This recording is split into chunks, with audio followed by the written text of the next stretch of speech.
एक कहानी सुनो। पिछले साल राजस्थान के एक किसान ने सिर्फ आधा पानी लगाया, खाद का खर्चा भी आधा किया, फिर भी उसकी फसल पड़ोसी से 1.5 गुना ज्यादा निकली। कैसे? यही राज आज मैं तुम्हें बताऊंगा। मैं हूं डॉक्टर प्रेम और आप देख रहे हैं डॉक्टर प्रेम किसान मित्र। किसानी हेल्प चैनल में आपका स्वागत है। आज की वीडियो में मैं तुम्हें बताऊंगा कि कम पानी में कम खर्चे में पैदावार कैसे बढ़ाई जाए। ये कोई जादू नहीं है, ये सीधी साइंस है, देसी तरीकों के साथ। वीडियो पूरा देखना, एक भी बात मत छोड़ना। और हाँ, अभी लाइक का बटन दबा दो और चैनल सब्सक्राइब कर लो ताकि ऐसी काम की बातें तुम्हें मिलती रहें। अब सबसे पहले समझो कि दिक्कत क्या है। देखो भाई, आज हिंदुस्तान का किसान दो तरफ से फंसा है। एक तरफ जमीन के नीचे पानी हर साल नीचे जा रहा है। ICAR यानी भारत सरकार की खेती रिसर्च संस्था ने 2024 की रिपोर्ट में बताया कि देश के लगभग 70% जिलों में जमीन के अंदर का पानी पिछले 10 साल में 3 से 8 मीटर नीचे चला गया है। मतलब पहले 20 फुट पर पानी मिलता था, अब 50 फुट पर भी नहीं मिलता। बोरवेल का खर्चा बढ़ गया, बिजली का बिल बढ़ गया, डीजल का खर्चा बढ़ गया। दूसरी तरफ खाद, बीज, दवाई, मजदूरी सब महंगा होता जा रहा है। DAP की बोरी जो 5 साल पहले 500 रुपए की आती थी, आज सरकारी सब्सिडी के बाद भी 1350 रुपए के आसपास पड़ती है। और पैदावार वो उतनी ही है या कई बार तो और कम हो गई है। तो किसान भाई, खर्चा ज्यादा, पानी कम, फसल वही या कम, ये तो घाटे का सौदा हो गया। मध्य प्रदेश के सीहोर जिले के रामलाल भाई की बात करूं तो उन्होंने बताया कि पिछले 3 साल से गेहूं में 15 बोरी DAP डालते हैं, 8 बार पानी लगाते हैं, फिर भी 15 क्विंटल प्रति एकड़ से ऊपर नहीं जाती फसल। खर्चा 18 से 20 हजार प्रति एकड़ और कमाई मुश्किल से 25 हजार, मतलब हाथ में 5 से 7 हजार रुपए बचे। ये हाल लगभग हर दूसरे किसान का है। तो अब सवाल ये है कि क्या कम पानी और कम खर्चे में ज्यादा पैदावार सच में हो सकती है? हाँ भाई, बिल्कुल हो सकती है, बस तरीका सही चाहिए। चलो अब मैं तुम्हें एक एक करके वो 5 तरीके बताता हूँ जो तुम्हारी खेती की तस्वीर बदल देंगे। पहली बात, मिट्टी की जांच। भाई, ये सबसे पहला और सबसे सस्ता काम है जो 90% किसान करते ही नहीं। मिट्टी की जांच यानी सॉइल टेस्टिंग, मतलब ये पता करना कि तुम्हारे खेत की मिट्टी में क्या कमी है और क्या ज्यादा है। जैसे डॉक्टर के पास जाते हो तो पहले खून की जांच करवाते हो ना, बिना जांच के दवाई कैसे दोगे? वैसे ही बिना मिट्टी की जांच के खाद कैसे डालोगे? सरकार ने हर जिले में सॉइल हेल्थ कार्ड स्कीम यानी मिट्टी की सेहत का कार्ड वाली योजना चलाई है। ये बिल्कुल मुफ्त है। तुम्हें बस अपने नजदीकी के VK यानी कृषि विज्ञान केंद्र या ब्लॉक के खेती अधिकारी के पास जाना है। खेत से 1 किलो मिट्टी लेकर जाओ, वो 10 से 15 दिन में रिपोर्ट दे देंगे। इस रिपोर्ट में लिखा होगा कि तुम्हारी मिट्टी में नाइट्रोजन यानी वो तत्व जो पौधे को हरा भरा और मोटा बनाता है, वो कितना है। फॉस्फोरस यानी जो जड़ों को मजबूत करता है और फूल फल लाता है, वो कितना है। पोटैश यानी जो दाने भारी करता है और पौधे को बीमारी से बचाता है, वो कितना है। और pH यानी मिट्टी खट्टी है या मीठी या बीज की। अगर तुम्हारी मिट्टी में नाइट्रोजन पहले से भरपूर है तो यूरिया कम डालो, अगर फास्फोरस कम है तो DAP या SSP ज्यादा डालो। बिना जांच के अंधाधुंध खाद डालने से 2 नुकसान होते हैं। 1, पैसा बर्बाद, 2, मिट्टी खराब। ICAR की सलाह है कि सॉइल हेल्थ कार्ड के हिसाब से खाद डालने पर किसान 20 से 30% खाद का खर्चा बचा सकता है और पैदावार 10 से 15% बढ़ सकती है। मतलब 1 पैसा भी खर्च किए बिना सिर्फ सही मात्रा में खाद डालकर फायदा बढ़ जाएगा। दूसरी बात, पानी बचाने के देसी और सस्ते तरीके। भाई, खेती में सबसे ज्यादा पानी बर्बाद होता है गलत तरीके से सिंचाई करने पर। ज्यादातर किसान खेत में पानी भर देते हैं, पूरा खेत डुबो देते हैं। इसको फ्लड इरिगेशन यानी बाढ़ वाली सिंचाई कहते हैं। इसमें 60 से 70% पानी बर्बाद हो जाता है। वो पानी या तो भाप बनकर उड़ जाता है या जमीन के नीचे बह जाता है, पौधे की जड़ तक पहुंचता ही नहीं। अब 3 तरीके हैं पानी बचाने के। पहला तरीका ड्रिप इरिगेशन यानी बूंद बूंद सिंचाई। इसमें पतली पाइप से सीधा पौधे की जड़ में पानी टपकता है। 60 से 70% पानी बचता है। सरकार पीएम कृषि सिंचाई योजना यानी प्रधानमंत्री खेती सिंचाई योजना के तहत 55 से 90% सब्सिडी यानी छूट देती है। मतलब अगर ड्रिप लगाने में 25,000 का खर्चा आता है प्रति एकड़ तो तुम्हें सिर्फ 2,500 से 11,000 रुपए देने पड़ेंगे, बाकी सरकार देगी। अपने जिले के बागवानी विभाग या केवीके में जाकर आवेदन कर दो। दूसरा तरीका स्प्रिंकलर यानी फव्वारा सिंचाई। इसमें बारिश जैसा पानी गिरता है। गेहूं, चना, सरसों जैसी फसलों के लिए बहुत अच्छा है। 35 से 40% पानी बचता है। इस पर भी सरकारी सब्सिडी मिलती है।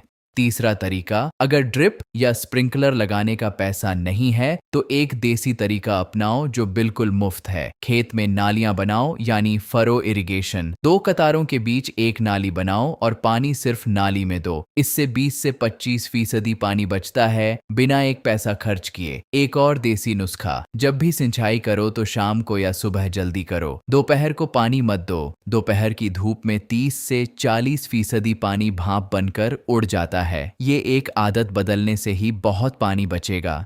तीसरी बात, मल्चिंग यानी पलवार। ये शब्द थोड़ा अंग्रेजी का है पर काम बहुत देसी है। मल्चिंग का मतलब है खेत की मिट्टी को ढक देना। कैसे ढकें? पुआल, सूखी पत्तियां, गन्ने की खोई, सूखी घास, जो भी कचरा खेत में पड़ा हो वो पौधों की कतारों के बीच बिछा दो। 2 से 3 इंच मोटी परत बिछा दो। इससे क्या होगा? पहला फायदा, मिट्टी में नमी रुकेगी। धूप सीधी मिट्टी पर नहीं पड़ेगी तो पानी भाप बनकर नहीं उड़ेगा। दूसरा फायदा, खरपतवार यानी जंगली घास कम उगेगी क्योंकि उसे रोशनी नहीं मिलेगी। तीसरा फायदा, वो पुआल सड़कर खाद बन जाएगी। मतलब अगले साल मिट्टी और उपजाऊ होगी। ICAR की रिसर्च कहती है कि मल्चिंग करने से सिंचाई 30 से 40% कम लगती है और पैदावार 10 से 20% बढ़ सकती है। ये तरीका सब्जी, टमाटर, मिर्च, भिंडी, प्याज, लहसुन जैसी फसलों में बहुत कमाल करता है। और खर्चा बिल्कुल जीरो। खेत का कचरा ही काम आ जाएगा। बस एक बात ध्यान रखना, हरी गीली पत्तियां मत बिछाना, सिर्फ सूखा हुआ कचरा बिछाना, नहीं तो फफूंद लग सकती है। चौथी बात, जैविक खाद और देसी जुगाड़ से खर्चा घटाओ। भाई, मैं ये नहीं कह रहा कि रासायनिक खाद बिल्कुल बंद कर दो, पर जितनी कम लगे उतनी अच्छी बात है। और जो काम तुम घर पर बनी खाद से कर सकते हो उसके लिए बाजार क्यों जाओ? पहला जुगाड़, जीवामृत। ये एक देसी तरल खाद है जो गांव में ही बन जाती है। बनाने का तरीका बहुत आसान है। एक ड्रम में 200 लीटर पानी डालो, 10 किलो देसी गाय का गोबर डालो, 5 से 10 लीटर गोमूत्र डालो, 2 किलो गुड़ डालो, 2 किलो बेसन या कोई भी दाल का आटा डालो, एक मुट्ठी पुरानी बरगद या पीपल के पेड़ के नीचे की मिट्टी डालो। इसे लकड़ी से अच्छे से मिलाओ। 48 घंटे यानी 2 दिन छांव में रखो, बीच बीच में हिलाते रहो। फिर इसे छानकर 1 एकड़ में सिंचाई के पानी के साथ दे दो। ये खाद मिट्टी में अच्छे जीवाणु बढ़ाती है, पौधे की जड़ें मजबूत करती हैं और मिट्टी को उपजाऊ बनाती है। खर्चा बस 50 से 100 रुपए प्रति एकड़ और DAP यूरिया का खर्चा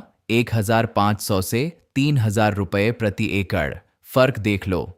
दूसरा जुगाड़, वर्मी कंपोस्ट यानी केंचुआ खाद। 2 से 3 क्विंटल केंचुआ खाद प्रति एकड़ डालो बुवाई से पहले। ये मिट्टी को मुलायम रखती है, पानी सोखने की ताकत बढ़ाती है। बाजार में 5 से 8 रुपए किलो मिलती है, पर घर पर बनाओ तो 1 से 2 रुपए किलो में बन जाती है। KVK से केंचुआ खाद बनाने की ट्रेनिंग मुफ्त मिलती है। तीसरा जुगाड़, नीम कोटेड यूरिया यानी नीम लगी यूरिया का सही इस्तेमाल। सरकार ने अब सिर्फ नीम लगी यूरिया ही बेचने की अनुमति दी है। इसका फायदा ये है कि ये धीरे धीरे घुलती है तो पौधे को लंबे समय तक नाइट्रोजन मिलता रहता है। पर गलती ये होती है कि किसान सारी यूरिया एक बार में डाल देते हैं। सही तरीका है कि यूरिया को 2 से 3 बार में बांट कर दो। पहली बार बुवाई के समय 1/3, दूसरी बार 20 से 25 दिन बाद 1/3, तीसरी बार 40 से 45 दिन बाद बाकी। गेहूं में 1 एकड़ के लिए 50 से 55 किलो यानी 1 बोरी यूरिया काफी होती है। अगर मिट्टी की जांच में नाइट्रोजन की कमी हो तो बिना जांच के 2 बोरी मत डालो। पांचवीं बात, सही बीज और सही बुवाई का समय। भाई ये बात छोटी लगती है पर सबसे बड़ा फर्क यही डालती है। अगर बीज अच्छा नहीं है तो बाकी सब मेहनत बेकार। हमेशा प्रमाणित बीज यानी सर्टिफाइड सीड खरीदो जो सरकारी बीज भंडार या कृषि विश्वविद्यालय से मिलता है। बाजार से खुला बीज लेने से उगाव कम होता है, बीमारी ज्यादा लगती है। बीज का खर्चा 200 से 500 रुपए ज्यादा हो सकता है पर पैदावार 20 से 30% ज्यादा मिलेगी। एक और बात, बीज उपचार यानी सीड ट्रीटमेंट जरूर करो। ट्राइकोडर्मा यानी एक फायदेमंद फफूंद जो बीज को बीमारी से बचाती है, इसका 5 ग्राम प्रति किलो बीज में मिलाओ। केवीके से 50 से 100 रुपए में मिल जाता है एक पैकेट जो 5 से 10 किलो बीज के लिए काफी होता है। और बुवाई का समय अपने इलाके के हिसाब से केवीके की सलाह पर करो। 10 दिन लेट बोने से पैदावार 10 से 15% गिर सकती है। अब बात करते हैं उन गलतियों की जो ज्यादातर किसान करते हैं।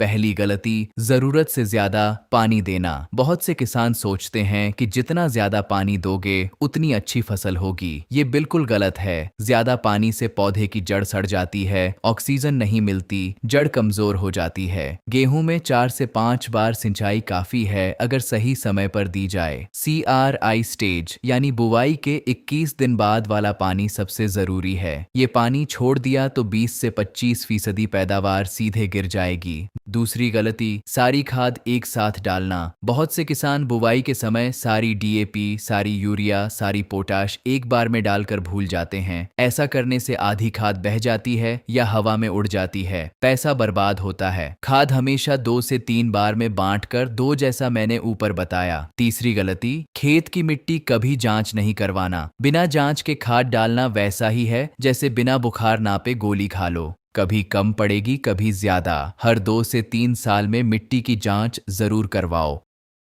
अब एक सच्ची कहानी सुनो। राजस्थान के 12 जिले के किशनपुरा गांव के हरिराम भाई, उनके पास सिर्फ 2 एकड़ जमीन है। पहले वो हर साल गेहूं में 3 बोरी DAP, 2 बोरी यूरिया डालते थे, 7 से 8 बार पानी लगाते थे। खर्चा आता था 22 से 25 हजार रुपये प्रति एकड़। पैदावार मिलती थी 14 से 15 क्विंटल प्रति एकड़। फिर 2023 में उन्होंने KVK की ट्रेनिंग ली, सॉइल हेल्थ कार्ड बनवाया। पता चला कि उनकी मिट्टी में पोटैश भरपूर है पर जिंक यानी जस्ता की कमी है। उन्होंने पोटैश बंद कर दी, जिंक सल्फेट 10 किलो प्रति एकड़ डाला जो मुश्किल से 250 रुपए का आया। DAP 1 बोरी और यूरिया 1 बोरी में काम चला लिया। जीवामृत 2 बार दिया। मल्चिंग के लिए गेहूं की पुरानी पराली बिछाई। स्प्रिंकलर से सिंचाई की तो 5 बार में काम हो गया। नतीजा, खर्चा घटकर 12,000 रुपए प्रति एकड़ रह गया और पैदावार 19 क्विंटल प्रति एकड़ मिली। मतलब खर्चा 10,000 कम और पैदावार 4 से 5 क्विंटल ज्यादा। 2 एकड़ पर उनका मुनाफा पहले से लगभग 35 से 40 हजार रुपए ज्यादा हो गया। और ये कोई जादू नहीं था, बस सही तरीका था।